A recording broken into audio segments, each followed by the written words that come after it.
வணக்கம். இன்னைக்கு நம்ம பார்க்க போற ரெசிபி பன்னீர் பால்ஸ் எப்படி செய்யறதுன்னு பார்க்க போறோம். பன்னீர் பால் செய்ய தேவையான பொருட்கள் நான் வந்து இன்னைக்கு 150 கிராம்ஸ் போல பன்னீர் எடுத்து துருவி எடுத்து வச்சிருக்கேன்.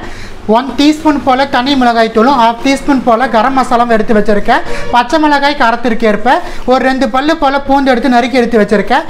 கார்ன்ஃப்ளவர் நல்லா 1 டேபிள் ஸ்பூன் அளவு எடுத்துருக்கோம். நம்ம வந்து ரேஷியோ பார்த்து ஆட் பண்ணிக்கலாம்.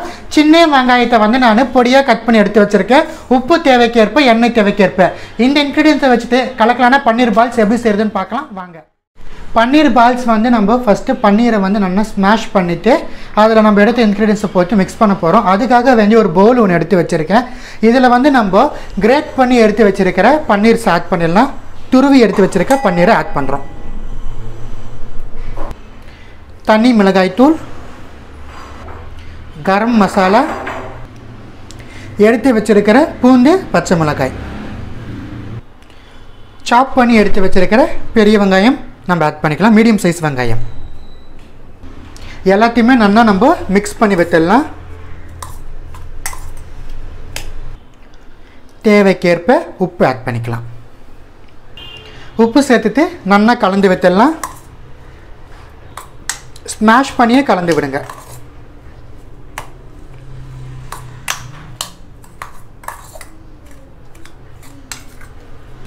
இப்போ நம்ம எடுத்த கார்ன்ஃப்ளவர் ஆட் பண்ணிவிட்டு நல்லா நம்ம மாவை வந்து உருத்துற பதத்துக்கு வந்து நம்ம பிணைஞ்சு எடுத்துக்கலாம். நல்லா ஸ்மாஷ் பண்ணிக்கணும் பன்னீரை. ஆனியன் சேர்த்ததுனால நம்மளுக்கு தண்ணி தேவைப்படாது. இப்போ நம்ம சேர்த்த கார்ன்ஃப்ளவர், பன்னீர் ப்ளஸ் இந்த ஆனியன்லேருந்து வரக்கூடிய அந்த வாட்டர் கன்சிஸ்டன்சி சேர்த்து நம்ம நல்லா கையை வச்சு ஸ்மாஷ் பண்ணி எடுத்தோம்னா நம்மளுக்கு இது போல் வந்து உருத்துற கன்சிஸ்டன்சி நம்மளுக்கு கிடைக்கும்.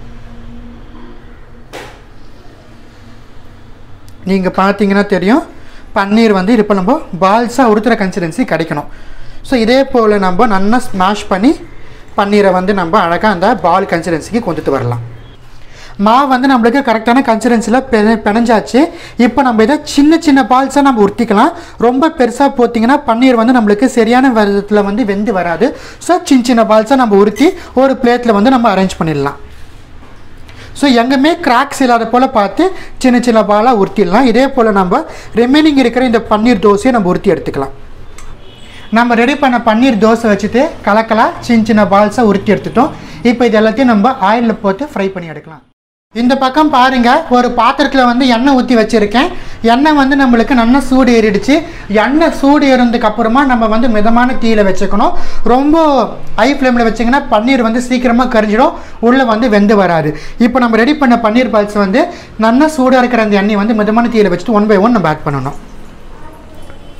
இன்கேஸ் நீங்கள் பன்னீர் ஆட் பண்ணும்போது, இந்த பால் ஆட் பண்ணும்போது திரிஞ்சு போயிடுச்சுன்னா நம்ம வந்து எக்ஸ்ட்ரா கொஞ்சம் கார்ன்ஃப்ளவரை சேர்த்துட்டு மறுபடியும் நீங்கள் 1 by 1 ஆட் பண்ணுங்கள், கரெக்டாக வரும். நான் சொன்ன இந்த ரேஷியோ ஆட் பண்ணிங்கன்னா கரெக்டான கன்சிஸ்டன்சியில் நம்மளுக்கு பன்னீர் பால்ஸ் வந்து வெந்து வரும். ஸோ நம்ம ரெடி பண்ண எல்லா பன்னீர் பால்ஸுமே எனக்கு கரெக்டாக ஃபஸ்ட் பேட்சிலே வந்து கரெக்டாக போயிடுது. ஸோ ஆட் பண்ணியாச்சு. இதை வந்து நம்ம 3 நிமிஷம் போல் மிதமான தீயில் வேக வச்சு எடுப்போம். ஹை ஃப்ளேம் மொத்தம் வச்சுடாதீங்க, உள்ளே வேகாது, வெளியே மொத்தம் கரிஞ்சு போயிடும். மிதமான தீயில் 3 நிமிஷம் போல் நல்லா கரெக்டாக நம்ம ஒரு கிறிஸ்பியான ஒரு கலர் வந்ததுக்கு அப்புறமா நம்ம இறக்கணும்னா கரெக்டாக நம்மளுக்கு உள்ளே இருந்து வெளியே வரைக்கும் நல்லா சாஃப்டாக வெந்து வந்திருக்கும். மிதமான தீயில் 3 நிமிஷம் போல் வெந்துடுச்சு. நம்மளுக்கு பன்னீர்ஸ்லாம் பாருங்கள் கலக்கலாக கிறிஸ்பி பால்ஸாக வந்துடுச்சு. இப்போ இதை எடுத்து நம்ம ஒரு பிளேட்டுக்கு ட்ரான்ஸ்ஃபர் பண்ணிடலாம். கலக்கலான பன்னீர் பால்ஸை சூடாக சர்வ் பண்ணி சாப்பிட்டா கலக்கலாக இருக்கும். ரொம்ப கலக்கலான பன்னீர் பால்ஸ் எப்படி செய்கிறதுன்னு உங்களுக்காக வேண்டி செஞ்சு காமிச்சிருக்கேன். இந்த ரெசிபி உங்கள் வீட்டில் ட்ரை பண்ணி பார்த்து எப்படி இருந்துச்சுன்னு எனக்கு கமெண்ட் செக்ஷனில் சொல்லுங்கள். வேறு ஏதாச்சும் ரெசிபிஸ் உங்களுக்கு டிஃப்ரெண்ட்டாக வேணால் கமெண்ட் செக்ஷனில் கேளுங்கள். உங்களுக்காக வேண்டி போஸ்ட் பண்ணுறேன். நன்றி, வணக்கம்.